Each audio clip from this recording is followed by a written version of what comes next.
We see the Vikings as warriors, explorers, shipbuilders, but what happens after the battle is won? When the shield wall breaks and the king is dead, we never talk about the queens, the ones left behind in the burning hall, especially the ones carrying the next generation. The ones whose wombs held the heir to a broken kingdom. Their stories aren't carved on runestones, they are found in the silences of the chronicles, in the DNA of buried bones, and in the nightmares of the sagas. What Vikings did to defeated pregnant queens was a calculus of power, terror, and survival. And it was often worse than a clean death on the battlefield. Here are 5 fates that awaited them, pulled from the cold, hard record. Number 1, from princess to property.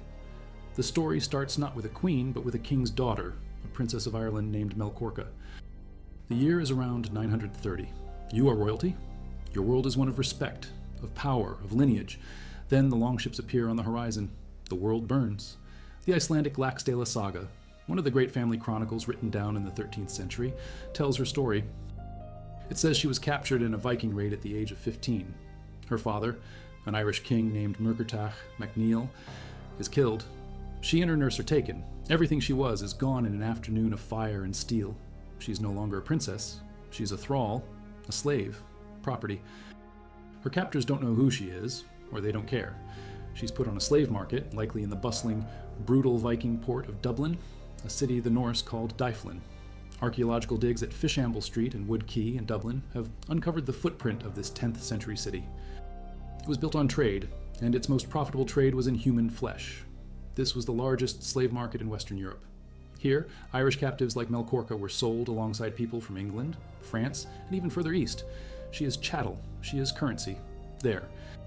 She is bought by a Norse Gaelic chieftain named Hoskuld Dalakolsson.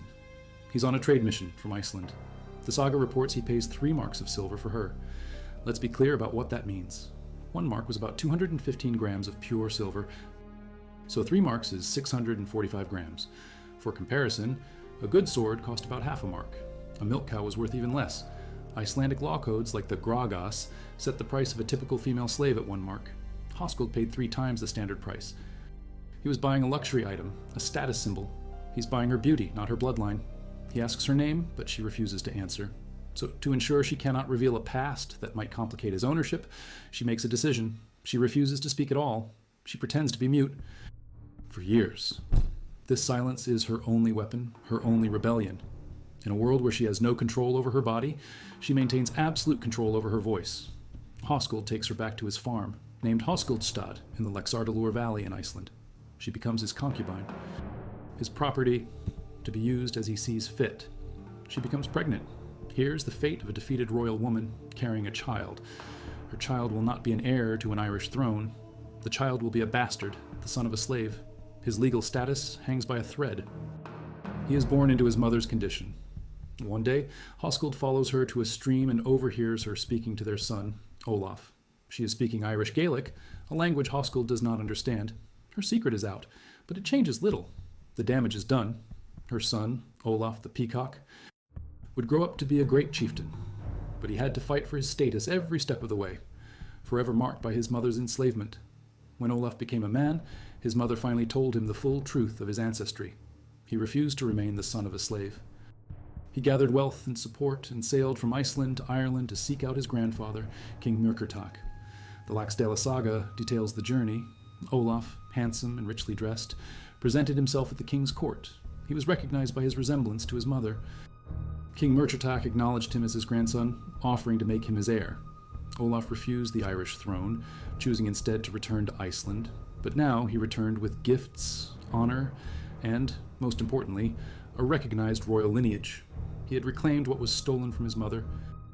But Melkorka never regained her freedom. Her story, preserved in the saga, is a template. For every princess we know by name, there were thousands of other women, noble and common, whose names are lost, their identity erased, their bodies sold, their children born into a world their captors built. If you value documented history that pulls no punches, subscribe now. It's the best way to support our research. Let us know in the comments what city you're watching from. The stories we're about to tell are not easy. They are pieced together from sources like Snorri Sturluson's 12th century Heimskringla and 21st century isotope analysis of grave sites like the one at Repton, detailed in the journal Antiquity in 2018. This isn't myth, this is what the evidence shows. Now, back to the smoke and the steel. Number 2, the queen who paid in blood. Sometimes the captured woman was not a princess, but a queen regent, and sometimes she did not accept her fate. We go back to the early 9th century, to the fractured kingdoms of Norway. This was not the unified nation we know today. It was a patchwork of petty kingdoms ruled by chieftains who warred constantly for land and influence. Alliances were fragile, often sealed by marriage. To refuse a marriage proposal from a more powerful king was a declaration of war. King Gudrid the Hunter ruled the wealthy kingdom of Vestfold. He wanted to marry Osa, the daughter of King Harald Redbeard of Agder, to absorb that kingdom into his own. Harald refused, so Gudrid did what Viking kings did. He took what he wanted. He gathered his ships, sailed to Agder, and attacked at night. King Harald and his son were killed in the battle. Gudrid's men looted the royal estate, taking everything of value. That included Princess Osa. The Heimskringla, the great history of the Norwegian kings, tells us Gudrid forced Osa to marry him. A wedding feast held in the shadow of her father's funeral pyre. She was now his queen, a queen in chains. Soon after, she was pregnant. She carried Gudrid's heir, the future of his dynasty. For most, this would be the end of the story, a woman's power extinguished, absorbed into her conqueror's lineage. But Osa was not most women. She waited. She carried the child, a boy who would be named Halfdan. She gave birth, and she planned. Her position was incredibly dangerous. She was a captive in a hostile court, surrounded by her husband's men. Any sign of dissent would mean her death, and the death of her son. 1 year after the wedding, King Gudrid held a great feast at his hall. He drank heavily. The saga describes him as being very drunk as he made his way out of the feasting hall, down to his ship, which was moored at the shore. As he walked across the gangplank, a man lunged from the shadows and ran him through with a spear. The assassin was immediately killed by the king's guards, but the deed was done. The Heimskringla is explicit. Queen Osa admitted the assassin was her man. It was her revenge for her father. She took her infant son, Halfdan, and fled back to her home kingdom of Agder, where she took power as regent. She ruled Agder for her son until he came of age. This captured. Pregnant queen didn't just survive. She endured, avenged her family, and secured her own kingdom for her son. That son was Halfdan the Black, and his son, Osa's grandson, would be Harald Fairhair, the first king to unite all of Norway. A kingdom forged from a queen's vengeance. Her story may have another, even more spectacular postscript. In 1904, archaeologists excavated an incredible ship burial at Oseberg in Vestfold, Gudrid's old kingdom. Dated to the year 834 Dags, the mound contained a stunningly preserved Viking ship, packed with treasure, beds, a cart, tapestries, and the remains of 2 high-status women. One was older, 60 to 70 years old, and suffering from advanced cancer. The other was younger, about 50. For a century, the leading theory was that the older woman was Queen Osa herself, buried in the heart of the kingdom she once conquered through assassination. While recent DNA studies have been unable to confirm their identities, the sheer wealth of the grave proves they were figures of immense power. It remains the most potent symbol of a Viking Age queen status, and it lies in the very land Osa once controlled. Number 3. The ghosts in the mass grave. Not every woman was a queen with a chronicle. Most were nameless. Their stories are not written in ink, but in bone. We travel to the heart of England, to the year 873. The great heathen army is on the move. This is no mere raiding party. It is an invasion force, thousands strong, that landed in East Anglia in 865. They conquered Northumbria.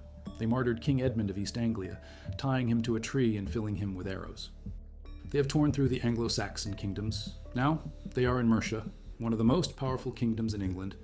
They drive the Mercian king, Burgred, into exile in Rome. They seize his kingdom, and they make their winter camp at a place called Torksey in Lincolnshire. For an entire winter, an army of thousands lives there. Then, they move south to Repton, the sacred heart of the Mercian royal dynasty. This wasn't just a church, it was a royal monastery, the place where Mercian kings like Ethelbald and Wiglaf were buried. For the Vikings to occupy it was a profound act of desecration. They were not just taking the land, they were erasing its history. What happened to the people of Mercia, to the women of the court, the noble women of the kingdom? The chronicles are silent, but the earth remembers. In the 1980s, archaeologists excavating at St. Weiston's Church in Repton found a mass grave. Beside the church was a burial mound containing the jumbled remains of at least 264 people. About 80% were men of fighting age, but 20% were women. For decades, it was assumed these were Viking warriors, buried with their wives or camp followers, but new science tells a different, darker story. A study published in the journal Antiquity in 2018 by a team led by bioarchaeologist Katrine Jarman analyzed the strontium isotopes from the teeth of these skeletons. Strontium tells you where a person grew up, where they got their drinking water as a child. The results were shocking. Many of the men were from all across Scandinavia, as expected. But the women? Several of the women in that grave had isotope signatures consistent with the local area. They were from Mercia, or from other parts of England the Vikings had conquered. They died alongside the Viking army, but they were not Vikings. The forensics tell a grim story. The bodies were disarticulated, thrown into the charnel house without ceremony. At the center of the main burial was a single warrior, buried with a Thor's hammer pendant and a sword. He was flanked by the remains of at least 4 adolescents who may have been sacrificed to accompany him in death. The women are mixed in with the rest, so who were they? Were they captives? Slaves? Forced wives? You are a noble woman of the Mercian court. The army that destroyed your kingdom now occupies your holy places. You are taken, and when death comes to the camp, whether from battle or disease, you're thrown into the pit with them, your bones mixed with theirs, your identity lost.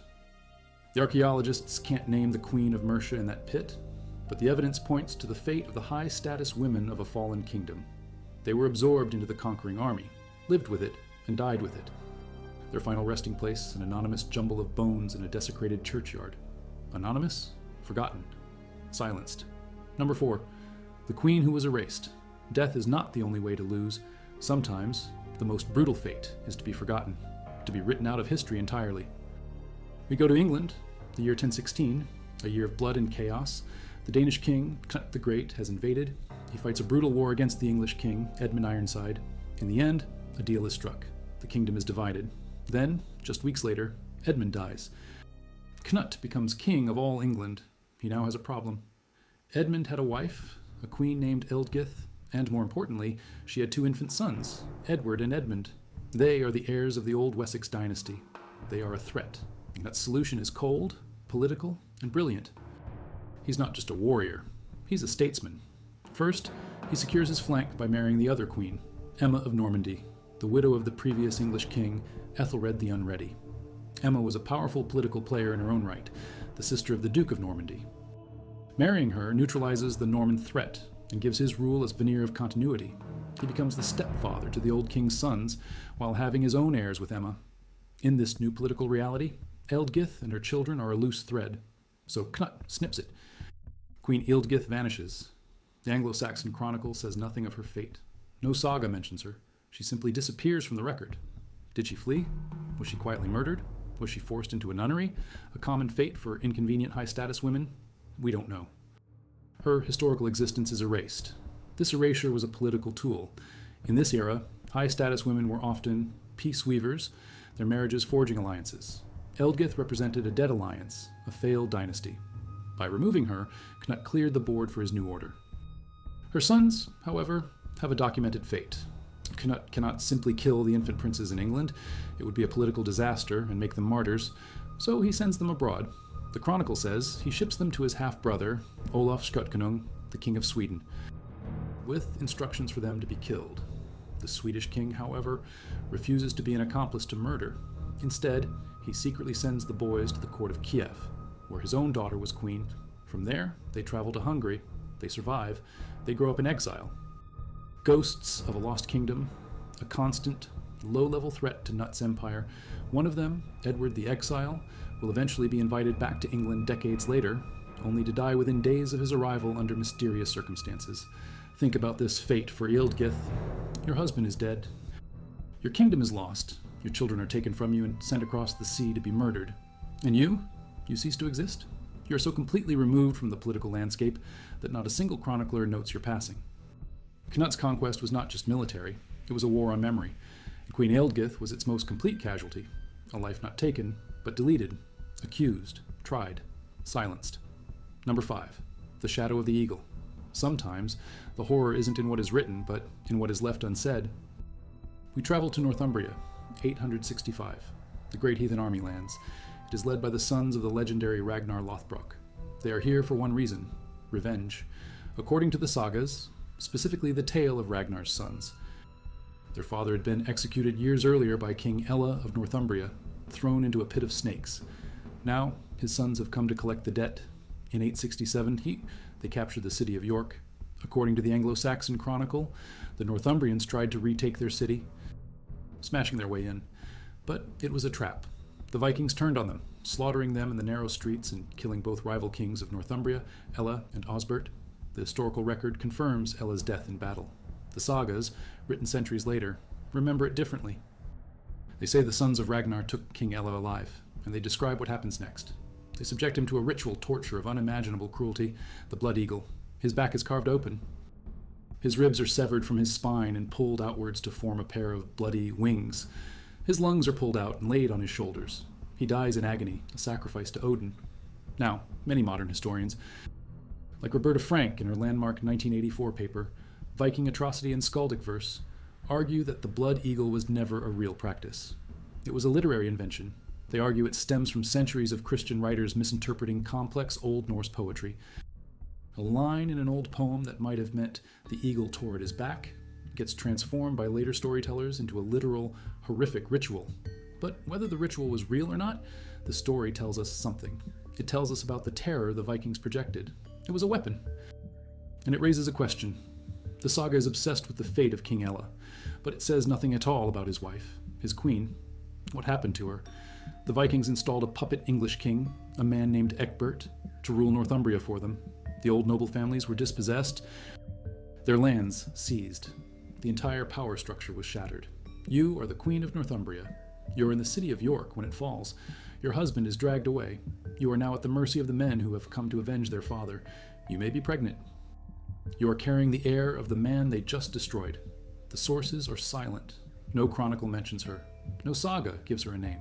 Her fate is a complete blank, and that silence is perhaps the most terrifying fate of all. Is she killed? Is she given to a warrior as a prize? Is she sold in the slave markets of Dublin? Does she watch her children die? We don't know. She and her unborn child are simply consumed by the violence visited upon her husband.